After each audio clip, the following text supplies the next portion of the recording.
உளுந்த வச்சு இந்த மாதிரி சிம்பிள் அண்ட் யம்மியாக ஒரு உளுந்து தட்டை வடை செஞ்சு சாப்பிட்டு பாருங்கள். பயங்கர டேஸ்ட்டாக இருக்கும்.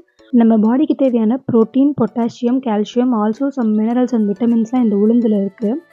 இந்த கருப்பு உளுந்து நம்ம இன்டேக்காக எடுத்துக்கிட்டோம்னா நம்மளோட போன் டென்சிட்டியை மெயின்டைன் பண்ணுறதுக்கும் ஆல்சோ பிளட் ப்ரெஷரை கண்ட்ரோலில் வச்சுக்கிறதுக்கும் ஹெல்ப் பண்ணும். இது இல்லாமல் ஸ்கின் ஹெல்த், ஹேர் ஹெல்த்னு நிறைய விஷயம் இதில் இருக்குது. ஸோ இதுக்கு ஃபர்ஸ்ட் 1 கப் உளுந்து எடுத்து நான் நல்லா வாஷ் பண்ணிக்கிறேன். திருப்பி அதை ஒரு 5 to 6 hours ஊற வச்சுக்கிறேன். ஊறின உளுந்த தோல் நீக்காமல் அப்படியே ஒரு மிக்ஸி ஜாரில் மாற்றிக்கலாம். இப்போ இதை நம்ம கொஞ்சம் கொரகொரப்பாக அரைச்சி எடுத்துக்கலாம்.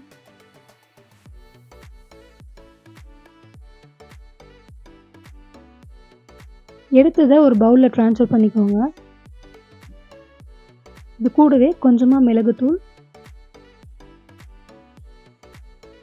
கொஞ்சமாக சீரகத்தூள், தேவையான அளவு உப்பு, கொஞ்சமாக நெய் ஆட் பண்ணிக்கிறேன்.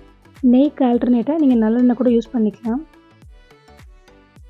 இப்போ இது எல்லாத்தையும் நல்லா மிக்ஸ் பண்ணிக்கலாம்.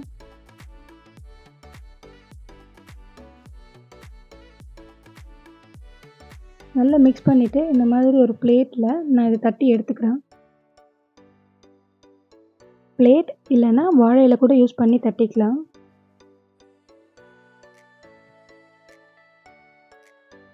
தட்டினதை அப்படியே ஒரு பேனில் ட்ரான்ஸ்ஃபர் பண்ணி கொஞ்ச நேரம் அப்படியே வச்சுக்கோங்க.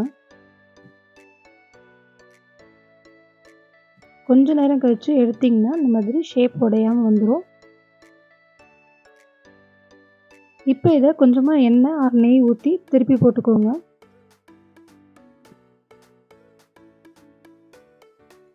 நல்லா மீடியம் ஃப்ளேமில் பொறுமையாக 2 பக்கமும் திருப்பி போட்டு கிறிஸ்பியாக எடுத்திங்கன்னா சூப்பராக ரெடி ஆகிடும். நீங்களும் கண்டிப்பாக ட்ரை பண்ணுங்கள். பிடிச்சா லைக் அண்ட் கமெண்ட் பண்ணுங்கள். ஃப்ரெண்ட்ஸ் அண்ட் ஃபேமிலிக்கு ஷேர் பண்ண மறக்காதீங்க. கூடவே நம்ம சேனலை சப்ஸ்கிரைப் பண்ணவும் மறந்துடாதீங்க. தேங்க்யூ.